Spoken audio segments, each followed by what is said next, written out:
Hambatan bisa memiliki pengertian sebuah halangan atau rintangan yang di dalamnya memiliki arti yang cukup luas dan sangat penting.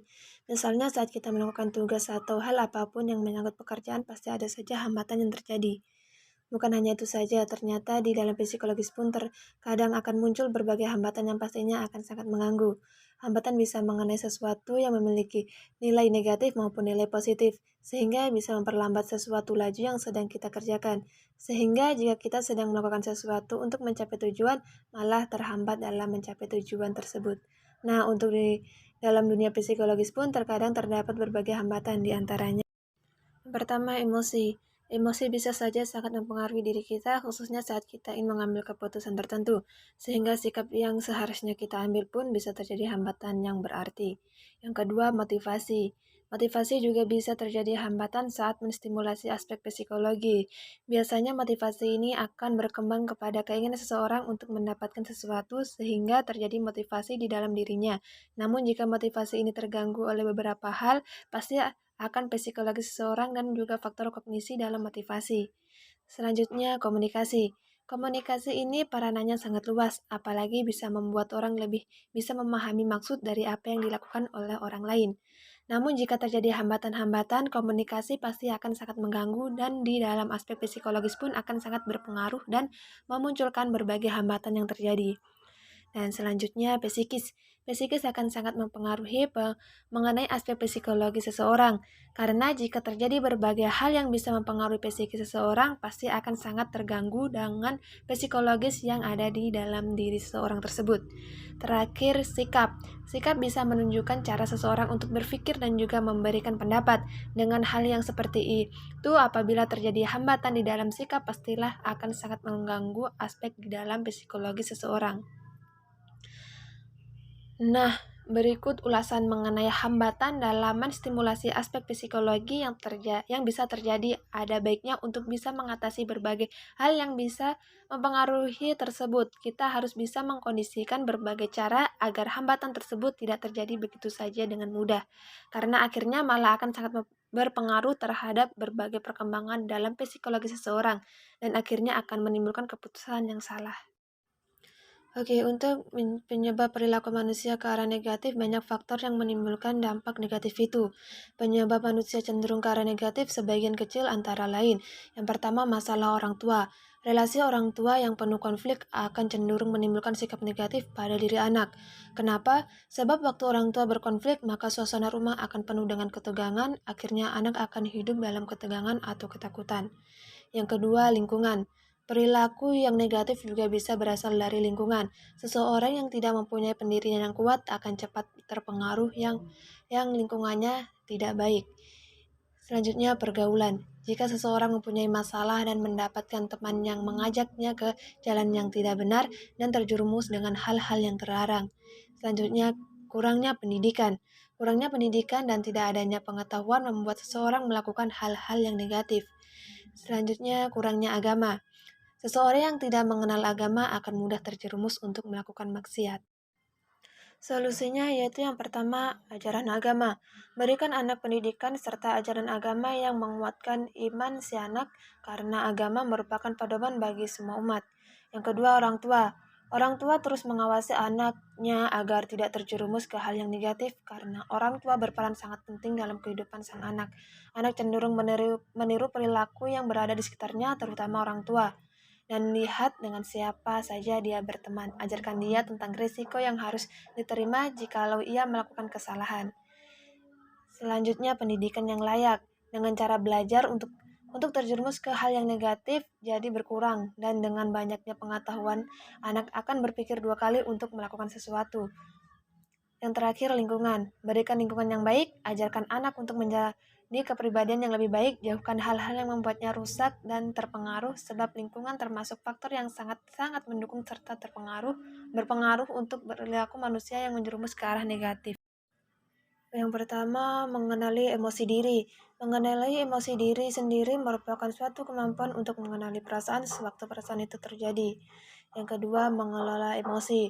Mengelola emosi merupakan kemampuan individu dalam menangani perasaan agar dapat terungkap dengan tepat atau selaras sehingga tercapai keseimbangan dalam diri individu.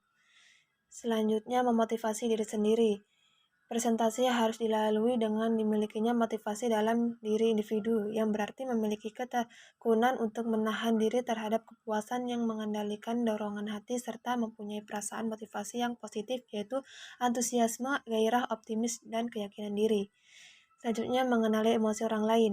Seseorang yang memiliki kemampuan 4 lebih mampu menangkap sinyal-sinyal sosial yang tersembunyi yang mengisyaratkan apa-apa yang dibutuhkan orang lain sehingga lebih mampu menerima sudut pandang orang lain. Yang terakhir, membina hubungan. Keterampilan dalam berkomunikasi merupakan kemampuan dasar dalam keberhasilan membina hubungan. Oke, selanjutnya ciri-ciri dimensi kecerdasan emosional. Yang pertama, mengenali perasaan Anda sendiri. Orang yang memiliki kecerdasan emosional tahu apa yang sedang ia rasakan. Anda hampir selalu tahu apa yang mengganggu pikiran Anda, tidak hanya merasa bete tanpa alasan yang jelas. Entah itu cemas, gugup, sedih, kecewa, marah, kelelahan, atau jenuh, perasaan yang muncul selalu lebih dalam diri sekedar bete atau tidak mood. Yang kedua, bisa membaca orang lain. Anda juga peka akan emosi yang sedang dirasakan orang lain sehingga Anda mungkin bisa membaca orang lain. Misalnya rekan kerja Anda akhir-akhir ini jangan mudah tersulut bagi ini mengendalikan emosi di saat pikiran kalut. Anda tahu bahwa ada masalah yang sedang mengganggu pikirannya. Yang selanjutnya, mengetahui kekuatan dan kelemahan diri. Anda tidak hanya mampu mengenali perasaan yang muncul, tetapi juga siapa diri Anda yang sesungguhnya. Selanjutnya, tidak mudah tersinggung. Karena Anda memahami siapa diri Anda, perkataan orang lain tidak akan membuat Anda merasa tersinggung dengan mudah. Kalaupun ada yang sengaja ingin menyakiti perasaan Anda mau berjuang untuk memaafkan orang tersebut. Yang kelima, bersyukur. Orang dengan cerdas emosional menyadari pentingnya bersyukur untuk berpikir positif setiap hari. Yang selanjutnya, peduli terhadap kesehatan. Salah satu ciri kecerdasan emosional adalah kesadaran untuk menjaga kesehatan. Anda memahami bahwa menjalani gaya hidup sehat adalah salah satu cara untuk meningkatkan kualitas hidup dan istirahat yang cukup. Selanjutnya, pendengar yang baik. Pendengar yang baik memiliki kemampuan untuk berempati pada orang yang berbicara. Selanjutnya, berpikir terbuka. Kemampuan untuk memahami situasi serta membaca orang lain membuat orang yang punya kecerdasan emosional tinggi berpikir terbuka. Tidak takut minta maaf. Berani mengakui kesalahan dan meminta maaf adalah salah satu ciri kecerdasan emosional yang tinggi. Anda tahu bahwa manusia pasti membuat kesalahan, tetapi yang terpenting adalah belajar dari kesalahan tersebut. Selanjutnya, menerapkan metode kepemimpinan, sistem, dan nilai dalam konteks psikologi di sekolah. Kepemimpinan pendidikan merupakan proses mempengaruhi, menggerakkan, dan mengkoordinasikan individu-individu dalam organisasi atau lembaga pendidikan.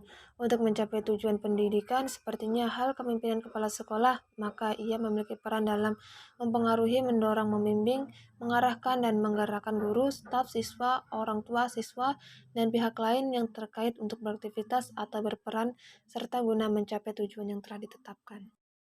Selanjutnya, aplikasi teori behavioristik dalam pembelajaran. Aliran ini menekankan pada terbentuknya perilaku yang tampak sebagai hasil belajar. Teori behavioristik dengan model hubungan stimulus responnya mendudukan orang yang belajar sebagai individu yang pasif. Aplikasi teori konstruktivisme dalam pembelajaran.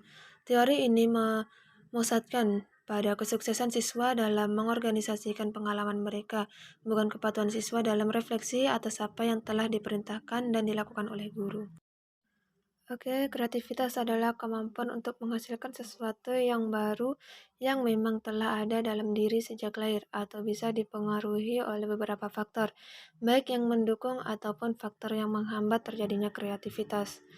Cara mengembangkan kreativitas yaitu yang pertama percaya pada kemampuan anak, yang kedua memberi dukungan pada anak, yang ketiga menyediakan fasilitas yang dapat mengasah kreativitas anak, yang keempat memberikan pengalaman baru pada anak, yang kelima menghargai pendapat anak. Selanjutnya strategi pembelajaran bagi anak tunarungu.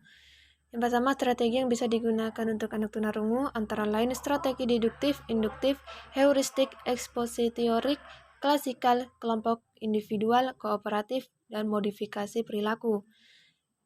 Selanjutnya, strategi pembelajaran bagi anak tunagrahita. Strategi pembelajaran anak tunagrahita ringan yang belajar di sekolah umum akan berbeda dengan strategi anak tuna grahita yang belajar di sekolah luar biasa. Strategi yang dapat digunakan dalam mengajar anak berkebutuhan khusus ini antara lain strategi pembelajaran yang diindividualisasikan, strategi kooperatif, strategi modifikasi, dan tingkah laku.